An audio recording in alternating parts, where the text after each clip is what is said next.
ಕೇಂದ್ರ ಸರ್ಕಾರದ ಯೋಜನೆ ಅಡಿಯಲ್ಲಿ ಬೀದಿ ಬದಿ ವ್ಯಾಪಾರಿಗಳಿಗೆ ಗ್ಯಾರಂಟಿ ಇಲ್ಲದೆ 10,000 ಹಣ ಸಹಾಯ ನೀಡಲಿದೆ. ಅದಕ್ಕಾಗಿ ವ್ಯಾಪಾರಿಗಳಿಗೆ ಗುರುತಿನ ಚೀಟಿ ನೀಡಲಾಗುತ್ತಿದೆ ಅಂತ ಶಾಸಕ ಎಸ್ ಮುನಿರಾಜು ತಿಳಿಸಿದ್ದಾರೆ. ಬಾಗಲಕೋಟೆಯ ಜಿಪಿಎ ಕಚೇರಿಯ ಆವರಣದಲ್ಲಿ ಪಿಎಂ ಸ್ವನಿಧಿ ಯೋಜನೆಯ ಆಧಾರದ ಅಡಿಯಲ್ಲಿ ಶಾಸಕ ಎಸ್ ಮುನಿರಾಜು ಅವರು ಕ್ಷೇತ್ರದ ಬೀದಿ ಬದಿ ವ್ಯಾಪಾರಿಗಳಿಗೆ ಸರ್ಕಾರದಿಂದ ನೀಡಲಾಗುವ ಗುರುತಿನ ಕಾರ್ಡ್ ನೀಡಿ ಮಾತನಾಡಿದರು. ಎಲ್ಲಂದರಲ್ಲಿ ತಳ್ಳುವ ಗಾಡಿ ನಿಲ್ಲಿಸಿ ವ್ಯಾಪಾರ ಮಾಡುತ್ತಾ ಸಾರ್ವಜನಿಕರಿಗೆ ತೊಂದರೆ ನೀಡಬೇಡಿ.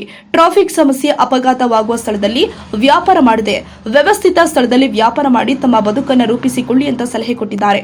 ಸುಮಾರು ವರ್ಷಗಳಿಂದ ದಾಸರಹಳ್ಳಿ ಮೆಟ್ರೋ ಸೇತುವೆ ಕೆಳಗಡೆ ನೂರಾರು ವ್ಯಾಪಾರಿಗಳು ವ್ಯಾಪಾರ ಮಾಡುತ್ತಾ ಬದುಕು ಕಟ್ಟಿಕೊಂಡಿದ್ದಾರೆ. ಅವರ ಅನುಕೂಲಕ್ಕಾಗಿ ಮೆಟ್ರೋ ಎಂಡಿ ಅವರ ಬಳಿ 8-10 ಅಡಿ ಶೆಡ್ ವ್ಯವಸ್ಥೆ ಮಾಡಿ ವಿದ್ಯುತ್ ಸಂಪರ್ಕ ನೀಡಿದ್ರೆ ಪ್ರತಿ ತಿಂಗಳು ಬಾಡಿಗೆ ಕೊಡಲು ವ್ಯಾಪಾರಿಗಳು ಮುಂದಾಗಿದ್ದಾರೆ ಎಂದು ಅವರಿಗೂ ಮನವಿ ಮಾಡಲಾಗಿದೆ ಎಂದು ತಿಳಿಸಿದ್ದಾರೆ. ಇದೇ ವೇಳೆ ನೂರಾರು ವ್ಯಾಪಾರಿಗಳಿಗೆ ಗುರುತಿನ ಚೀಟಿ ವಿತರಿಸಿದ್ರು. ದಾಸರಹಳ್ಳಿ ಜಂಟಿ ಆಯುಕ್ತೆ ಪಲ್ಲವಿ ಕೆಆರ್ ಮತ್ತು ಕಲ್ಯಾಣ ಅಧಿಕಾರಿಗಳು, ವ್ಯಾಪಾರಿಗಳು ಉಪಸ್ಥಿತರಿದ್ದರು. ಗ್ರೇಟರ್ ಬೆಂಗಳೂರು ಅಥಾರಿಟಿಯ ಉತ್ತರ ವಲಯದಲ್ಲಿ ಇವತ್ತು ಬೀದಿ ಬದಿ ವ್ಯಾಪಾರಿಗಳಿಗೆ ಸರ್ಕಾರದ ವತಿಯಿಂದ ಕಾರ್ಡ್ ವಿತರಣೆ ಮಾಡುವಂತ ಕಾರ್ಯಕ್ರಮ.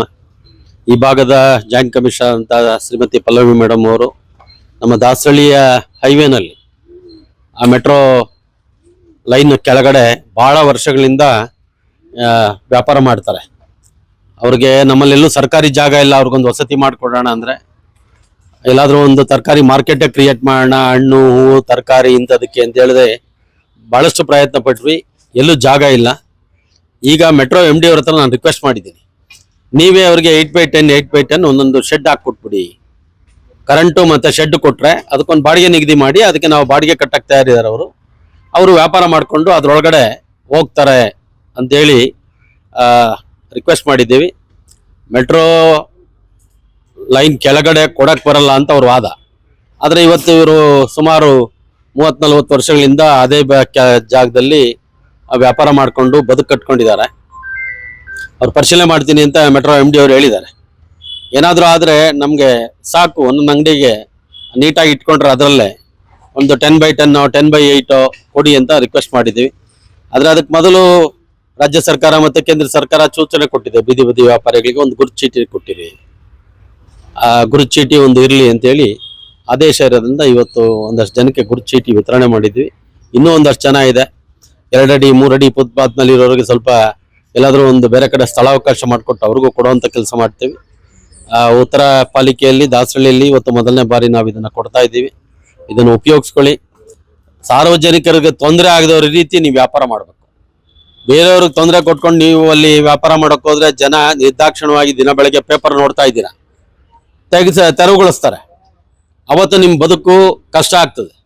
ಸಾರ್ವಜನಿಕರಿಗೆ ತೊಂದರೆ ಆಗದೇ ಇರೋ ರೀತಿ ಒಂದು ಗಾಡಿ ಇಟ್ಕೊಂಡು ಸುತ್ತು 4 ಗಾಡಿ ಇಟ್ಕೊಂಡಿರ್ತೀರ. ನೋಡಿದ್ರೆ ಖುಷಿ ಪಡಬೇಕು. ಒಂದು ಗಾಡಿ ಇಟ್ಕೊಂಡು ನೀಟಾಗಿ ನೀವು ವ್ಯಾಪಾರ ಮಾಡ್ಕೊಂಡು ಬದುಕು ಕಟ್ಕೊಂಡು ಹೋದ್ರೆ ನಮ್ದು ಏನು ತೊಂದರೆ ಇಲ್ಲ. ಬೇಕಾದಷ್ಟು ಜನ ಕಂಪ್ಲೇಂಟ್ ಮಾಡ್ತಾರೆ. ನಮಗೂ ಜನ ಸಾರ್ವಜನಿಕರು ನಮ್ಮ ಮನೆ ಮುಂದೆ ಗಲಾಟೆ, ತರಕಾರಿಯವ್ರು ಗಲಾಟೆ ಮಾಡ್ತಾರೆ, ಹೂನವ್ರು ಗಲಾಟೆ ಮಾಡ್ತಾರೆ, ಗಾಡಿ ನಿಲ್ಲಿಸಿರ್ತಾರೆ, ಆಕ್ಸಿಡೆಂಟ್ ಆಗ್ತವೆ, ಇದನ್ನ ಏನ್ ಮಾಡ್ತಿದ್ದಾರೆ ನೀವು ತೆರವುಗೊಳಿಸಿ ಅಂತ ನಮ್ಮನ್ನು ಕೇಳ್ತಾರೆ, ಅಧಿಕಾರಿಗಳು ಕೇಳ್ತಾರೆ. ಅದಕ್ಕೋಸ್ಕರ ಸಾರ್ವಜನಿಕರಿಗೆ ತೊಂದರೆ ಆಗದ ರೀತಿ ನೀವು ನಡ್ಕೊಂಡು ನಿಮ್ಮ ಬದುಕು ಕಟ್ಕೊಂಡು ಹೋಗಿ ಅಂತೇಳಿ ಇವತ್ತು ಆದಷ್ಟು ಜನಕ್ಕೆ ವಿತರಣೆ ಮಾಡಿದೆ. ಇನ್ನು ಬಾಕಿ ನಮ್ಮ ವೆಲ್ಫೇರ್ ಆಫೀಸರ್ಗಳಿದ್ದಾರೆ, ಅವರೆಲ್ಲ ವಿತರಣೆ ಮಾಡಿ ಕೊಡ್ತಾರೆ. ಅದನ್ನು ಉಪಯೋಗಿಸ್ಕೊಂಡು ಸರ್ಕಾರ ಇವತ್ತು ಕೇಂದ್ರ ಸರ್ಕಾರ 10,000 ರೂಪಾಯಿ ವಿತೌಟ್ ಎನಿ ಗ್ಯಾರಂಟಿ ಬೀದಿ ಬದಿ ವ್ಯಾಪಾರಿಗಳಿಗೆ ಕೊಡ್ತಾ ಇದ್ದಾರೆ. ವಾಪಸ್ ಕಟ್ಟಬೇಕು. ಆದರೆ ಇಲ್ಲಿನ ಜನ ಬೆಳಗ್ಗೆ 10,000 ತಗೊಂಡು ಸಾಯಂಕಾಲ 11,000 ಕೊಡ್ತಾ ಇದ್ರು, 1,000 ಬಡ್ಡಿ ಕೊಡ್ತಾ ಇದ್ರು.